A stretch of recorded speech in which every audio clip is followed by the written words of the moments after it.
and welcome to your Screentone Club episode for the 5th of February 2019. We are recording on the 3rd of February, so on the Sunday just before. My name is Elliot Page, and I'm joined, as always, by my lovely co-host, Mr. Andy Hanley. How you doing, Andy? Yeah, I'm doing well. It's less cold than it was, so I'm actually enjoying, like, temperatures that don't have a minus in front of them for the first time in like, what feels like a couple of weeks. Yeah, I finally found my scarf, and so I've been double barreling scarves when going outside the house, and there is a roaring fire happening basically 5 feet below me in the living room, so I'm already kind of boiling. So we'll see how we go. If I faint halfway through this podcast, you know what's happened.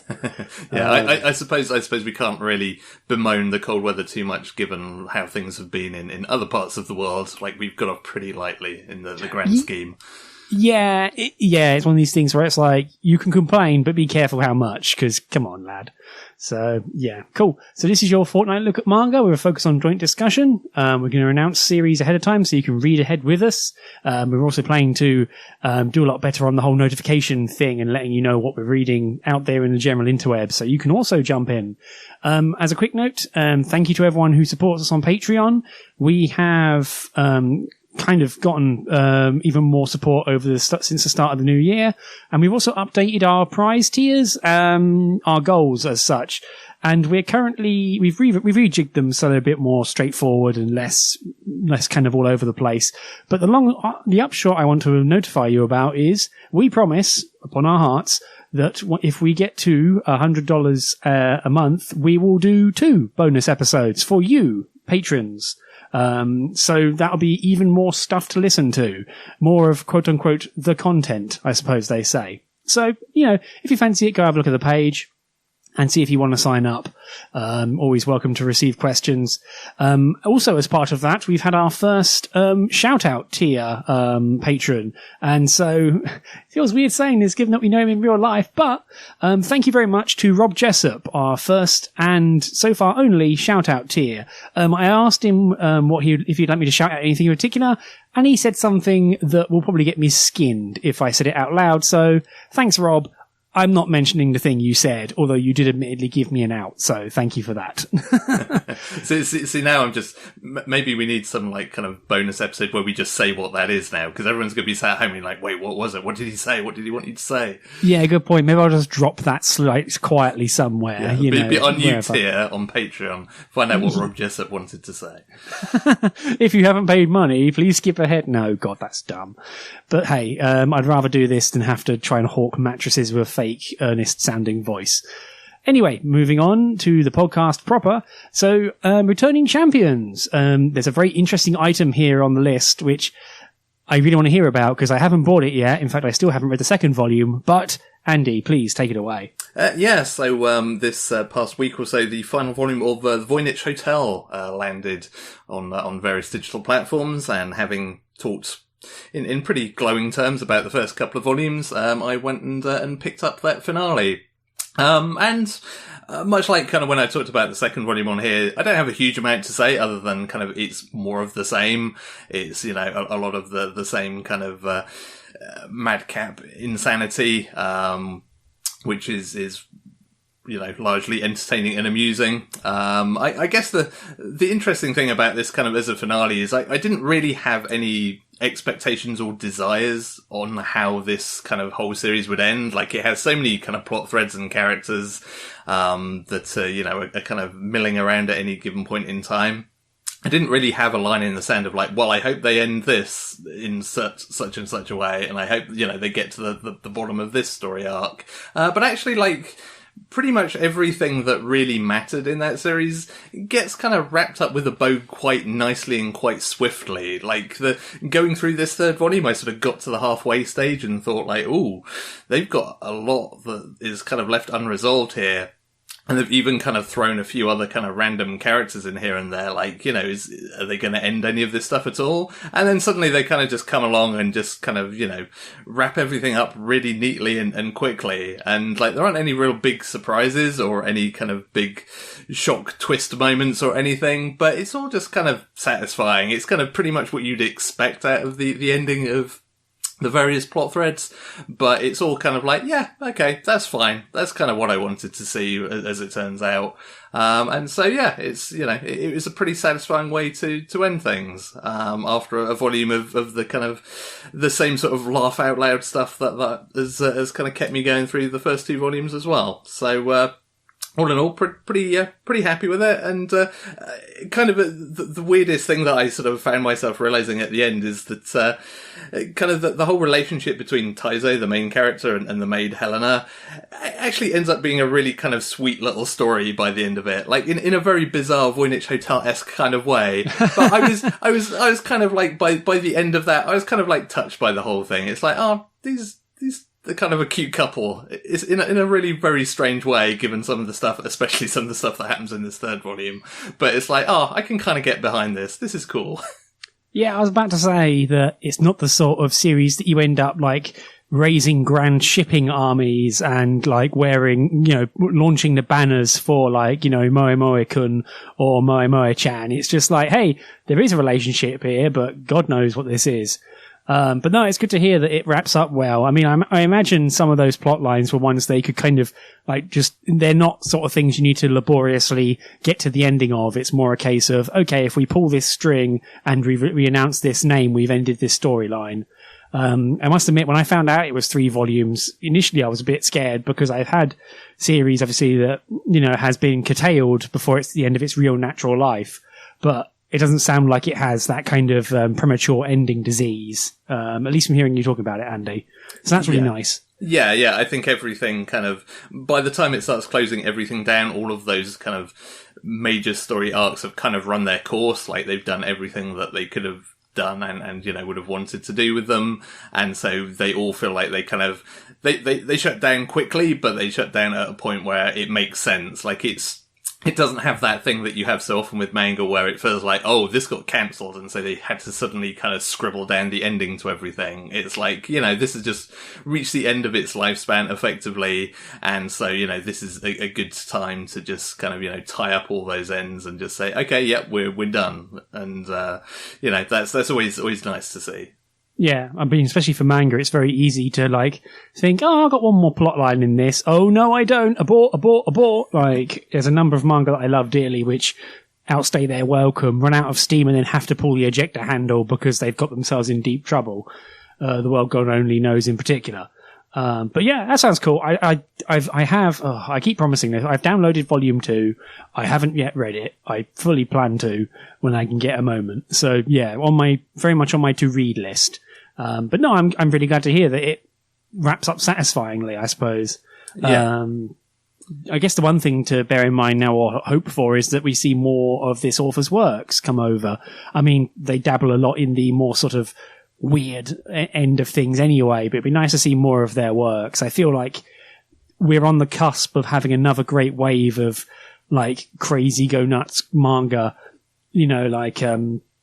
Shintaro Kago kind of keeps peeking in round the corners, and you've got, the Voynich Hotel author, Daoman Seiman, and a few other authors which you look at and go, this is a bit on the edge, but I'm glad it's coming out. So yeah, I'm interested to see how this goes. Yeah. I'd be curious to know how this kind of did in terms of sales, because like it's had it not been for this podcast, like I would probably not have heard of it or kind of really thought about checking it out. So it's a thank you to our backers, I guess, for kind of making this possible. But like it's not something that I would necessarily have gravitated towards. I've not seen beyond kind of 1 or 2 people mentioning it. I've not really seen a big push to kind of promote it, and it'd be a shame if we didn't get to see more of this author stuff, because I'm very much would be very much on board for kind of other titles, other stories that are kind of more of the same in terms of the general tone and weirdness, because there's a really good vein of kind of comedy that runs throughout this series, and including perhaps the world's most unusual hangover cure, which is kind of worth the price of admission for this volume on its own. Oh man, I'm real curious now. Good job. But yeah, as I say, it's one of these things where the author, I think, to carry on, go back to what you said about the series itself, is that there's no need to go completely crazy and over-convolute the plot lines because the general sort of status quo of that series operating is already weird, and you don't need to over-egg it, because if you do, it gets tiring, or it can do, quite honestly. But no, I hope more of this author's work comes over. I get his feeling, because it's a digital first title, so I get the feeling definitely that it's one of these cases where it's like, oh, we can try this, and digital has its costs, don't get me wrong, like you're still having to put in the lettering and the translation work, to say the least, as well as the actual human effort of producing a book, even though it's digital. So I'm just fingers crossed that it's paid off, and we may see more works, and more of the stuff, more of Dowman Sayman stuff, and as I say, some of his cohorts, or like stable mates, as it were, because there's a lot of really good stuff out there. I mean, can you imagine a time, I can imagine a time several years ago, maybe when we're doing a different podcast, but even something like Nagata Kabi's Lesson Experience of Loneliness, I feel like we use that as a touchstone a lot on this podcast, but that's because it's good. And I can easily imagine a time not too many years ago when that would have been a real hard sell for anyone to even consider releasing. And then Seven Seas just kind of shrug and go, I don't know, fuck it, man. Look at all this friggin' snake girl cash we have. Yeah, so, yeah. I mean, it's been kind of the great thing around sort of the broader market in so many ways. I mean, as much as we poke fun at the whole light novel thing, just the fact that over the last sort of 4 or 5 years, we've gone from no, light novels aren't feasible to release in English at all, to the fact that we now have kind of a surfeit of them on various different surfaces. And it's kind of likewise with manga, we've seen genres and kind of, topics within manga that, like you say, wouldn't have been released even a few short years ago. So it's kind of nice to see that sort of broadening, and the fact that, we've kind of gone from a place where you could look at a lot of series and say, that has no chance, that's never coming out in English, to at this point, I wouldn't want to put my finger on anything and say that's never going to come out in English, because it feels like there's always an opportunity, and there's always a possibility for basically anything at this point. Yeah, I feel like a lot of golden eggs, or sort of beautiful children have come out now, where people have been like, oh, that's never coming out. I mean, that's not to say there are still cases where people fiend for certain series, and even some things that don't come digital, but I feel like more and more, things are getting more streamlined. So yeah, I don't know. I'm glad to hear that you enjoyed this. I need to finish volume 2. Like I say, maybe I'll do that tomorrow on the bus or something. I really need to get on that. So yeah, been good to hear that it ends well, though. There's nothing worse than, there's few things worse than loving a series and just watching it crumble before your eyes. So, moving on to your pick, Andy. We flipped a coin, and it took 3 attempts because I kept dropping the bloody coin. But your title goes first. So, do you want to take it away? Yeah, so my pick for this podcast is Kaguya-Sama, Love is War, Volume 1. Which is published by Viz Media. The author is Aka Akasaka. And I kind of picked it because the anime adaptation of this series is currently kind of one of the hot bangers of the winter season. It's kind of the show that nobody was really talking about, that I saw in kind of particularly excited tones before the season started. But as soon as it started airing, it quickly kind of caught a lot of people somewhat off guard, I think, in terms of its presentation and style and so on and so forth. And kind of given its presentation in particular, I was really curious to see the source material and kind of to see how it compares. And we actually had a question about that, which we'll get to later. But basically the story is set in a private school, as so many kind of romantic comedy manga are. And it's set within almost entirely within the confines of a student council office. So we have the vice president, the Kaguya-Sama of the series title, Kaguya Shinomiya, who is kind of the vice president. She's the heiress to this huge, multi-billion yen Japanese business. She's a very well-bred young girl, etc., etc. And alongside that, we have Miyuki Shirogane, who is the president of the student council. And he's kind of, relatively speaking, he's something of a commoner. But he's your typical kind of super smart, very diligent, does all his homework kind of guy, and has made his way to the top on the basis of that. And the Cliff Notes version of this is that these two characters, they both like each other. They're both very much interested in one another. Well, ultimately, yes, I would say they are, but I think they Stockholm syndromed each other. Frankly, it could be that as well. But they certainly they think deep down that they kind of have an interest in one another. But the problem is, for some reason, it's never really quite explained in a particularly satisfying way. They are both absolutely determined that they are not going to be the one to confess that they have any interest in the other person. Like, they see that as being kind of beneath them, or as effectively like losing in this particular relationship. Like, if anybody is going to confess anything, it has to be the other person. And so we end up with this kind of weird, almost kind of like anti-romantic comedy, where it's these two characters trying desperately to make sure the other person has doesn't realize that they are the object of the other's affections, and so they're forever kind of indulging in various kind of schemes to try and get the other person to confess, whilst kind of trying to keep stony face and kind of keep their powder dry in terms of their own feelings. And it's kind of, it's such a weird series to read when you kind of set it against your kind of typical romantic comedy, because normally, like, the whole premise and the whole setup is around trying to get the reader to find a character or a pairing of characters that they like, and kind of somebody that they can kind of cheer on through all the inevitable misunderstandings, etc., in the hope that they get together in the end. Whereas this is almost the exact opposite. At least early on, you kind of get the feeling like both of these characters are jerks, really, and they probably get everything that they deserve. Like, the fact that they're basically kind of self-destructing their own romantic interests because of this ridiculous kind of notion that they both have is exactly what they both deserve, because they both have kind of ideas above their station. They're both kind of idiots. They're both kind of like mean to one another in various different ways. And there's a weird kind of satisfaction of the fact that, like, yep, you're just screwing this up for yourself, and this is a good thing. This is you getting your comeuppance. Yeah. And there's a weird kind of entertainment value that comes from that throughout. Yeah, I think that's the main thing with this series, because the first page is basically the entire sort of mindset of this, of love is a battlefield, he who lays down their weapon first loses, do not be the one to confess. And, you know, we've talked before, Andy, about romantic comedies and how when you're that age in particular and you're pumping full of hormones and you have no idea what you're thinking, every little thing is the end of the world. And this series finds a new angle to weaponize that, as well as the, like, misunderstandings go-go, where they're both, like, smart people, kind of. They're both idiots in different ways, which is another good thing about it, where they're both really trying hard to get one over on the other.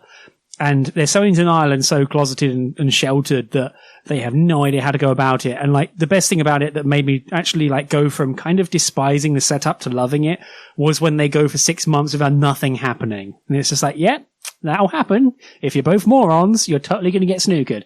And because, like, when it starts up, it's like, prestigious academy. And I'm like, ugh. And then the student council. And I went, ugh. And, you know, I'm sort of sat there in the cafe groaning for the first 10 pages.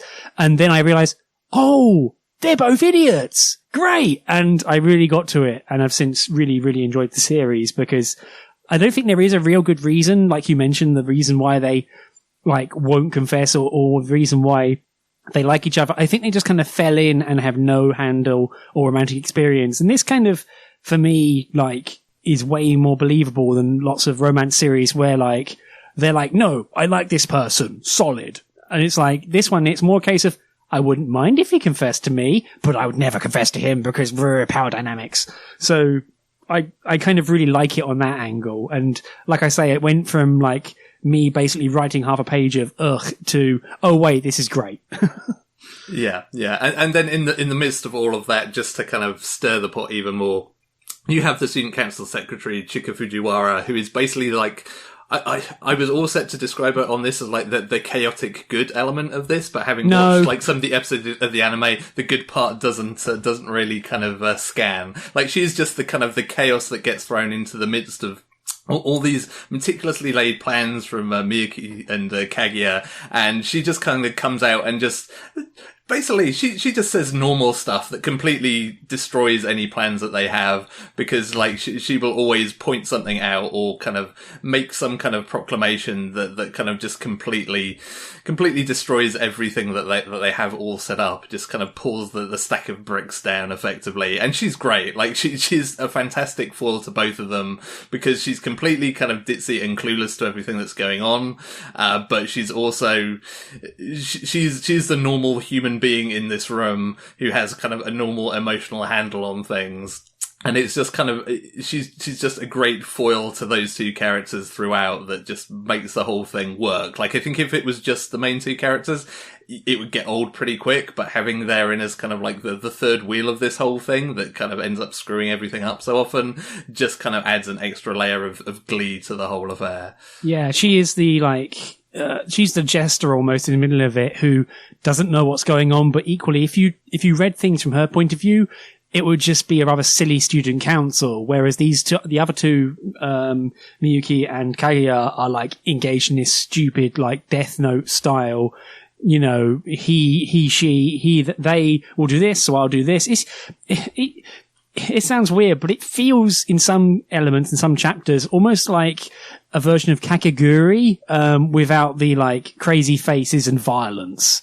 And also way better tension, because, you know, it's a pair of idiots orbiting each other really hard. So yeah, it works really well. Yeah, it's a really good confluence of those elements, because, I mean, you know, like we've talked about with stuff like Promised Neverland, like I really enjoyed that kind of back and forth cat and mouse battle of wit stuff, and to kind of see it on this weird sort of romance laden level is kind of really pleasing, because the cat and mouse stuff that it kind of does is really good, more often than not, and it also has just some really great comedy payoffs off of the back of that. I mean, the whole kind of ongoing thread in this first volume around a pair of movie tickets, like the final panel when that whole thing kind of finally plays out and they get their seats in that cinema, is just like, it just absolutely destroyed me. Like I could not stop laughing at that, because it's just this perfect example of kind of the stupidity that these two morons have wrought upon one another, just kind of illustrated in this single panel in just such a perfect way. Of it's like, it's just wrong enough to be hilarious. It's like, yep, you had all these great kind of plans to try and outfox one another, but still end up with what you wanted, and you've just ended up with not quite what you wanted by a couple of seats removed, basically. Yeah, and that's kind of the best bit. That's kind of my favorite part about it, because, you know, like I say, the first page lays out the terms of engagement really well, and then everything that comes after is, yeah, of course you've made everything really awkward and stupid, because you've got this, like, both of you have this intense weird pride or just paranoia about things that, you know, it kind of tickles me, given their position. But then it's a case of, well, you know, you don't feel bad when they screw up. You know, it's almost like a case of, man, I hope these two continue to be idiots, which I think we're going to get plenty of, because there's 6 volumes released in English, and there's 13 in Japan at the moment, which is a lot. But then this first volume, as I say, once I got into it and past the first chapter, it flew by, because I was just cackling myself like an idiot. Yeah, it is really good in that sense. And I think the other smart thing that it does is, like, you know, every chapter kind of ends with like a result, basically, like a verdict of who won. And like, that could have been a really boring way of making all of these chapters binary, of just like, oh, this person won this particular kind of bout of stupidity. But it's actually, like, it's very willing to say, like, nope, nobody won this, like, everybody screwed up, or Fujiwara won because she just kind of, like, broke everyone else's brains. And, like, it's willing to have fun with that, and to just move outside of the kind of what could have been a very cut and dried, like, you know, we're just going to keep score of who bests the other person in each chapter. But actually, even that just kind of turns into sort of a comedy vehicle in itself, of just like, nope, nobody wins here. Yeah, it really helps as well to break up the chapters, to go, okay, like, some of this stupidity is going to carry on, like, again, the movie tickets, but some of it is, okay, we're done with this gag, we've kind of milked it, now it's time to cut and leave it, which I feel really helps keep the series from getting too exhausting, because, you know, this sort of really intense, very close form of comedy could get tiring if it was, you know, I mean, hell, you know, it'd be like a normal romantic comedy where you get really sick of the misunderstandings, yuck. So It really works in that regard. Yeah, and I think actually that's the other kind of refreshing thing about this is like, it's not really so, it's almost weirdly again like the opposite of in most of these scenarios, both the characters, with some exceptions, kind of like understand everything that's going on. So it's almost more like willful misunderstandings of like, no, I'm going to pretend I don't get what's happening here to try and like force the other person to make the first move. And, it kind of, again, kind of subverts the genre quite often in terms of being like, no, these are actually two, educationally smart characters who, get everything that's going on, but because of that, they're actually, foiling themselves in the process. Yeah. So it's really fun. I mean, I've been reading another Viz title, which is on the Shonen Jump app, We Never Learn, which has it has some elements similar, like you wouldn't hesitate to call it the same thing, but it very much has a case of, boys and girls misunderstanding each other, like sailing past each other like ships in the night. And it has some of the same sort of elements, which kind of more often than not get in the way of the comedy. Whereas having this series be very weird and chaste in a weird way, and very much, as you say, keeping the powder dry, makes it very refreshing. I think I've used that phrase like 3 times so far this discussion, but it is very refreshing. And it's like, oh, all these misunderstandings are now really fertile ground for idiot garbage, rather than just, oh God, kiss already, you morons. Yeah, so exactly. Yeah, I must admit there is one thing about it which there was a mention, as you mentioned, Demelza Ward asked about the anime. We can get to that more fully, but I must admit I'm not a fan of the art so much. I think a lot of it's quite ugly. And it works. It kind of works in that regard. I mean, the characters look fine most of the time. Their proportions look a bit out of line sometimes, but more than often than not, I always noted how either sparse the backgrounds were or how they were just a single block of screen tone.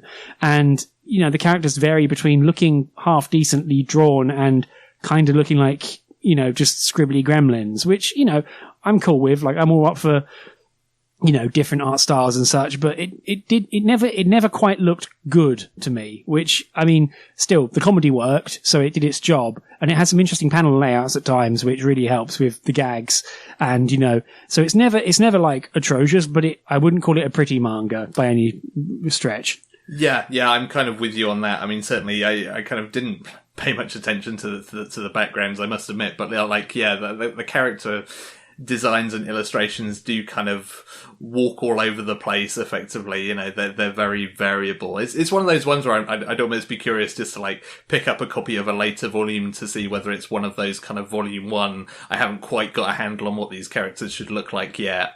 And then they kind of, nail them further down the line. But yeah, it's not the greatest looking series. I mean, it's interesting because, might as well read out Demelza Ward's question at this point. She basically asks, the Kaguya-Sama anime has a shaft style to it thanks to the director. Is this something wholly original to it, or is the manga varied in how it presents its gags? And it's interesting. I mean, I wouldn't necessarily call the anime kind of a shaft style, but it is a very highly stylized kind of take on the source material. And it's really interesting looking at the manga because you can kind of see the genesis of all of that stuff. It's like, there are some like flashback scenes in the manga that have a sort of scan line kind of effect over it. And so, of course, in the anime, that kind of translates into like, watching old VCR footage of these things that has the kind of VCR scan line look to it. And kind of some of the sort of angles and compositions and the way things are laid out is certainly like they sort of, it's one of those anime where they sort of take what the manga has and dial it up to 11. Like they take things that are maybe subtly a little bit kind of unusual in terms of how they're depicted in the manga, and then just really kind of cranks it up and kind of makes a big deal out of those things. And it really works for that anime because, like you say, that manga has very sparse backdrops. It's mostly just set in a single room, with a few exceptions where it breaks outside of that. And I think, it makes sense for the anime to kind of go balls to the wall with that stuff and to really kind of make the most of it. So yeah, like it's kind of there in the manga, but it definitely gets dialed up a whole bunch for the anime adaptation. Yeah, because I haven't seen the anime, but there is that 2-page spread at the start of the volume, which has the pair of them in the student council room, and it has a lot of weathering on the image and such. And I thought, is this part of what they mean? Like, it looks like a photo that's been run through about 6 different Photoshop filters. Yeah. But not in kind of in an intentional way. So it does make it look more interesting when like you say, like they're in one room for 99.9% of the series. And one thing, and the follow-up that Demelza Ward asks is, do the gags flow well in the manga, or is there too much dialogue?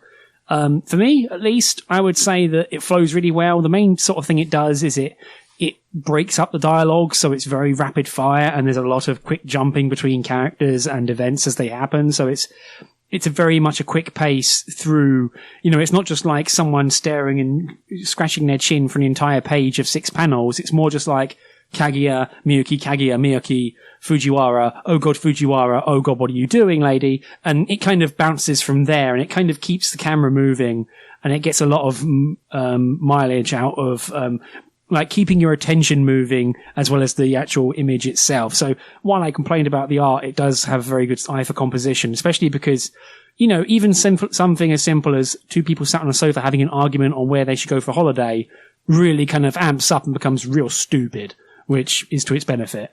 Yeah. I mean, I never sat there reading this volume and thought, man, there's a lot of dialogue going on here. Like it either hides it very well or it kind of paces it out very well. And yeah, like I think again, there's certainly, I feel like the anime has probably bolstered that stuff out a bit more, probably out of necessity to kind of, wring the most out of the gags. But yeah, in terms of the manga, like it never feels like, well, they should have just made this a book because, I'm just reading masses and masses of dialogue. Like it's always pretty on the money for like how much there should be. It's always enough to get the idea across and to kind of, wring out as much comedy as possible, but it never felt like it was kind of overdoing it or overrunning in terms of how much, dialogue or explanation or whatever was going on. Yeah, it usually knows when to quit. I mean, one thing that's helpful is as it is a social deception sort of story, like you have characters' thoughts and characters' speech being completely different trains of thought or different sort of different directions. And so it means that like, you're reading different trains of thought, and so it really helps break things up because you have to pay attention to at least most of it to go like, okay, they're doing, like people jumping around.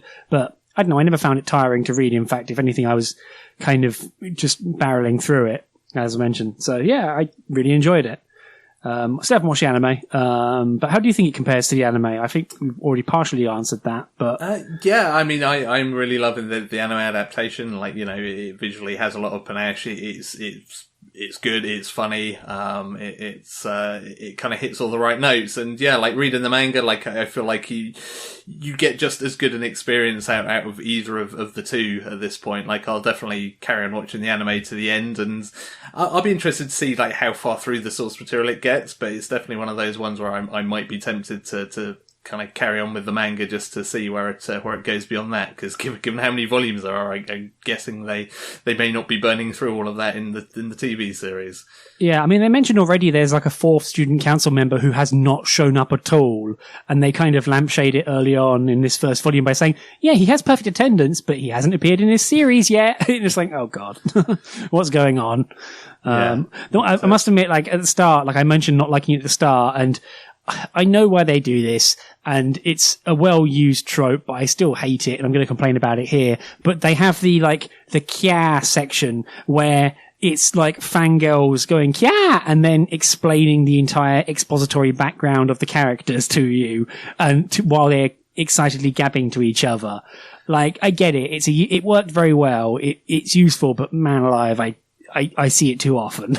Yeah. I mean, I've got to admit, like, I rolled my eyes at that as like basically the first panel is just like the student council as local celebrities angle, and it's like, does this ever really happen? I bet this never really happens. The one thing that took me out the most was when someone said, in this classless society, it's like, motherfuckers, you're in a prestigious academy that is class-based. What are you talking about? Oh my god. Like, I nearly got annoyed at a stupid manga because of class politics. Anyway, I don't expect Karl Marx to be showing up in this series anytime soon, so whatever. Yeah. You never know. You never know. Cool. Thank you for picking this. I enjoyed it a great deal. Yeah, no, I'm glad. Like, I was kind of a little bit worried that I'd read this and it was going to be one of those occasions where it's like, oh, the anime has managed to wring something out of it that the source material didn't have. But it's like, no, they've done a good job of adapting what, as it turns out, is already a pretty good series. So I had a good time. Like, even though it was effectively content that I'd consumed in the last few weeks in a different form, like, I still laughed at the funny bits and I still enjoyed the experience. So yeah, it's a good little series. Yeah, well, it was not strange to consume a second time, albeit in a different form. So I think that's a good recommendation myself. Indeed. Cool. So, right, with that, moving on to my pick, which I had to hastily cobble together after I had forgotten to do it, and as a result, I have now booked out the next 3 weeks in advance, the next 3 episodes in advance, so I don't screw myself over. And this would be Volume 1 of Miss Kobayashi's Dragon Maid by Kogyo Shinja.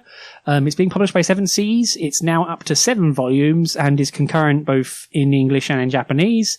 It's currently ongoing. There's like 3 spin-offs now, I think. There's at least 2. There's one about Elma and there's one about Kana, and they're like overseen by the original author but drawn by other people, and they're just different characters because there's plenty of scope for more gags. But basically, this also received a Shaft anime a year ago. God damn it, sorry, yes, a KyoAni animation. Shaft on the brain. But it received a very good Shaft, God damn it, Kyoto animation anime. I'm not going to edit that, I'm going to leave it in for my own stupidity. And that was last year before? Yeah, it must be a couple of years ago now, I guess. Yeah, 2017, I think. Jesus, I'm getting old. But I really liked the manga before that, and then I really liked the anime, and I thought, well, I can always revisit this because I like this series. And was a bit sort of, because I remember the start of it being quite ropey, and there's some elements of this series overall which are a bit grody, I suppose is the phrase I'd use. But anyway, the actual synopsis is Miss Kobayashi is a fully grown adult. Shock horror. It's an anime or a manga featuring an actual adult with a job, who isn't a NEET, although maybe she wants to be half the time. And she works as a developer, a systems engineer at a company in Tokyo. And she wakes up one morning, she gets ready for work, she leaves the front door, but there's a dragon right there. Big, honking, fat dragon taking up the entire doorway. And the dragon says, hey, you said I could come crash at your place, so here I am. And it turns out that Kobayashi, while blindingly drunk, wandered off into the woods, found a dragon. They complained about their lives, and she invited the dragon back to live with her. And this dragon, named Toru, then takes on a sort of a strange human form and looks like a maid, because Kobayashi likes maids, which is like a otaku thing she has. And they become fast friends because Toru helps Kobayashi get to work on time. And it then becomes this, like, kind of heartfelt, but also really daft and funny, like, roommates situation / romantic situation / just the family you make for yourself type thing more broadly, because you've got this like dragon in human form hanging around, kind of slightly lustily following around Miss Kobayashi, who is a rather sort of dour, quite quite quiet and to herself character, and kind of getting through life, So Toru the maid helps with shopping and cooking, and there's a few slightly weird sort of like horny bits. You get other dragons turning up because they're just kind of all hanging around now that one of them has crossed over into the human world.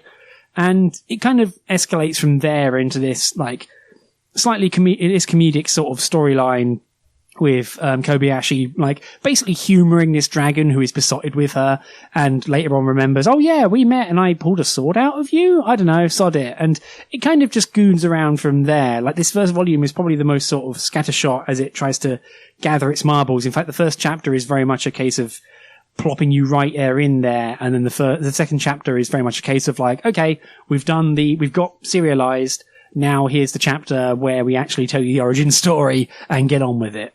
But no, I really like this. It has some skeevy moments, in particular around Kana, who is like a 300-year-old dragon, but who purports to be like a kindergartner, and her weird friend.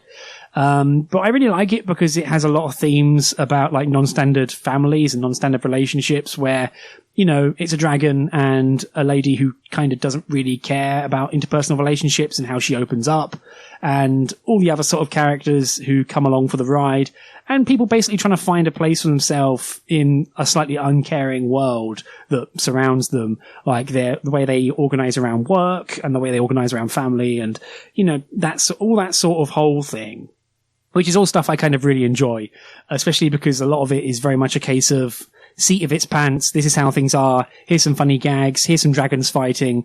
Unexpected fight scene, you know, and the art has kind of like a very particular style, like Kuryu Shinja has particular predilections, likes the tits, but not quite, you know, it's noticeable in this, but not as much as in other series they've done.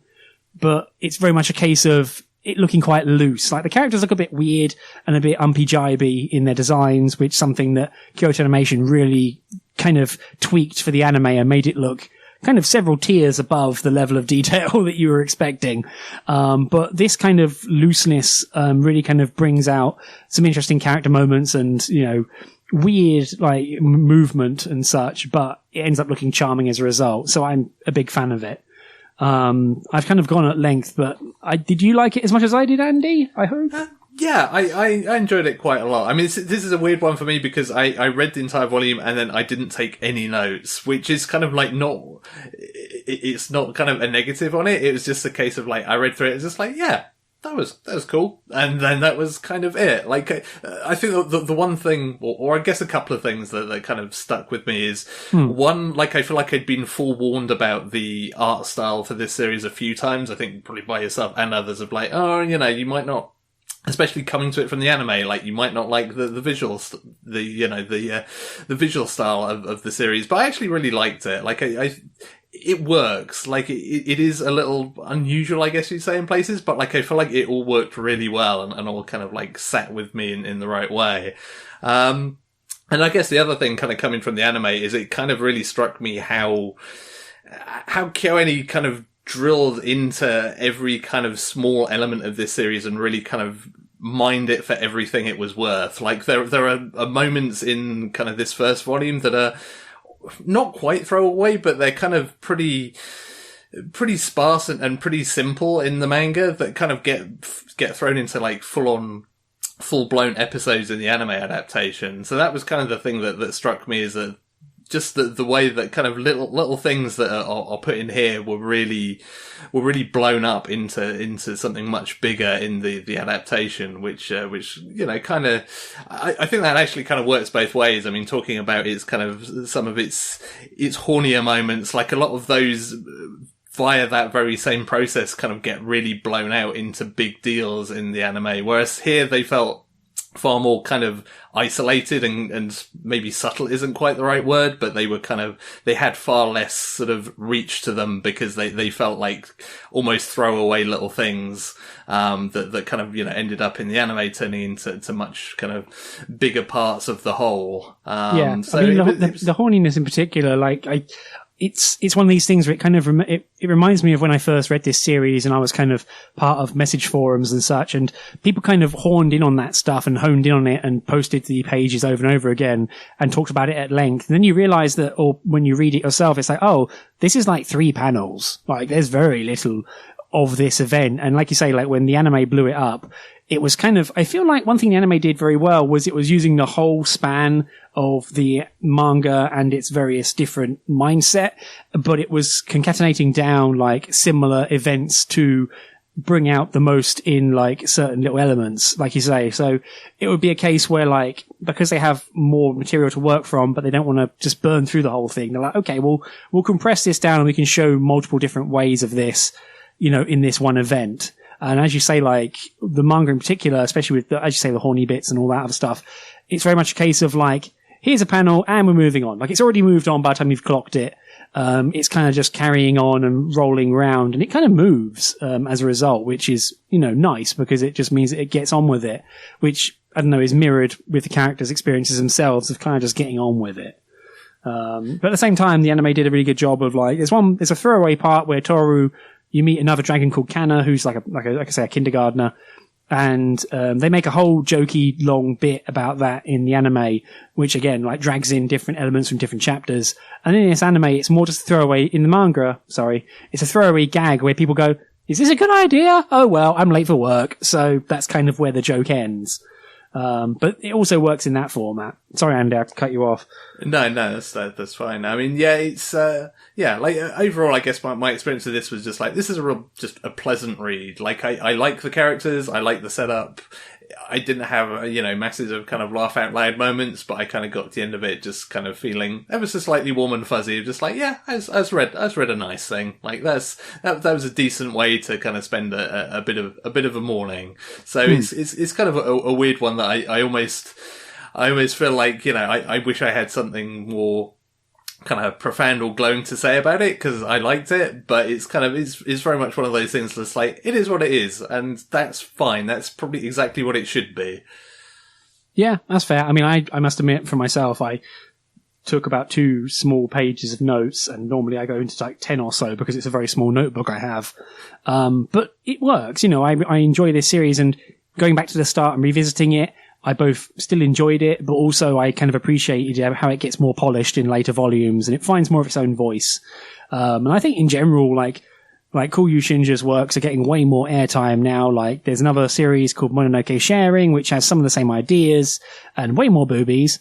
And there's another series they've released called Ojo Jojo, which is just basically an age gap, friendship thing, which also seems really fun. And I feel like you said, like, the art really helps drive it because it makes everything seem a lot more, I don't know, like, human in a way. Like, it seems weird, but like when you have like Toru, who is like a weird buxom maid wandering around with dragon horns on, the looseness in the art really helps just kind of move you along rather than, and rather than having to be slavish to it. And at the same time, it still pulls off some good gags. Like, at one point, like, Kobayashi opens the door and sees a giant buff, like, dude, but with a dragon's face on it and gets freaked out. And that's a real good panel. It's a good gag.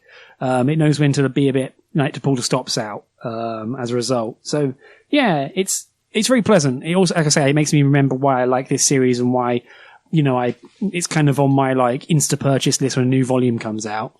Yeah, and I think actually, like, as well as kind of like the illustration side of things, like, I think actually the character writing is pretty good through this volume. Like, I mean, obviously kind of Kobayashi herself is intensely relatable as, like you say, just a normal grown up who's trying to get on with her job and her life and, just doing what she does. But like, even the other characters, like, it would be so easy to kind of write Toru's character in particular in a really kind of lazy way that just keeps going back to the same old, like, well, actually she's a dragon, so she doesn't understand all this stuff. But like, there's something that's very charming about her. Like, she's very earnest when she's trying to kind of go about her business.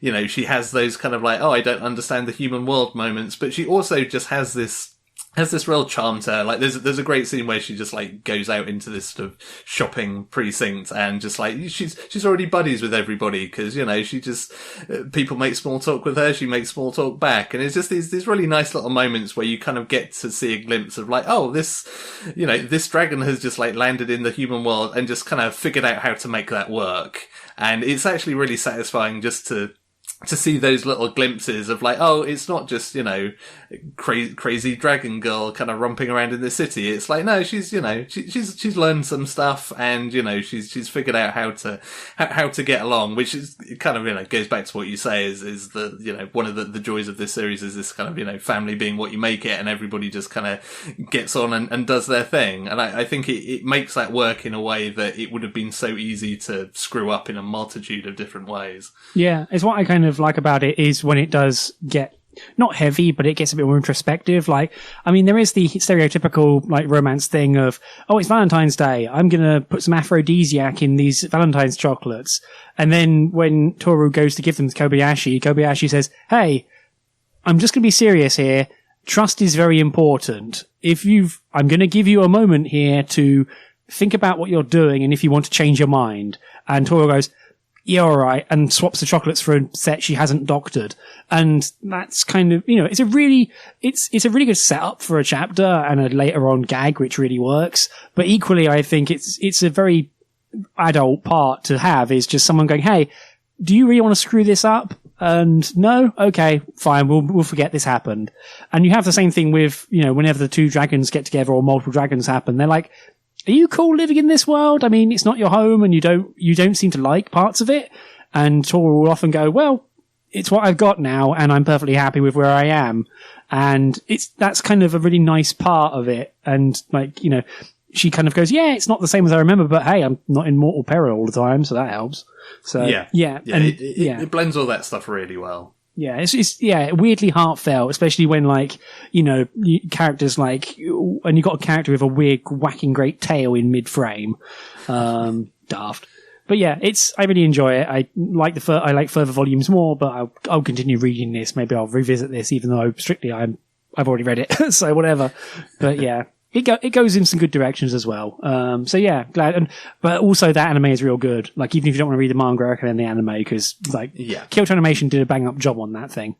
Yeah, it is terrific, and again, it's so fascinating to see kind of the comparison. Again, having talked about Kaguya-Sama and how that translates from one form to the other, it's actually a really good example, having read this manga, of kind of how Kyoto Animation goes about their own adaptations, because they do, you can't put the two side by side and say, well, they're completely different, but you can kind of see how much they bring to the table and they add to their anime adaptations. And kind of the way they work things, which is pretty unique compared to a lot of other animation studios when they pick up a manga to adapt. I mean I feel like Kyoto Animation has definitely a history of spinning lead into gold almost. Not to say that the source material is lead. I don't want to say that outright, but I feel like you can understand my meaning. I mean, hell, I read a volume of K-On! And that manga kind of sucked. I did not enjoy it, but I watched a few